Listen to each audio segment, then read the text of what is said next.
ta hay hi căn nhân chế căn nông ta lệ trong cam ma y đủ lâu gió man nông chuan min thầy nghĩa xa kinh min ai đâm rô hệ trôi fellowship ya rô bùi sẽ là căn lân lì xua in u nào na lâu ông sẽ là quay chỉ phải u nào căn đi xin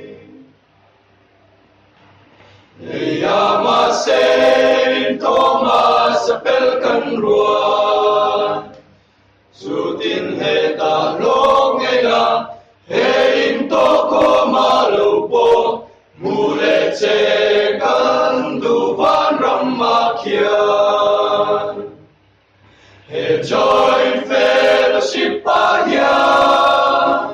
ro pui sẽ là căn lân li xóa in u nào na đâu ông sẽ là quay chỉ bay u nào cần đi xin u nào tu ta hay hi căn cha chế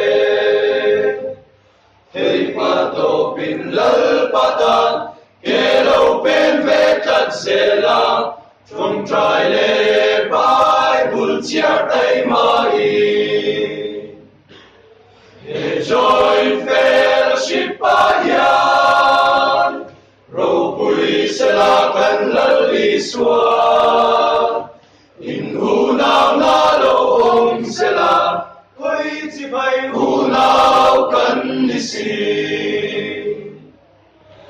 join fellowship yan ro pui sẽ là căn lân li xua in u nào na đâu ông sẽ là quay chỉ phải u nào cần đi xin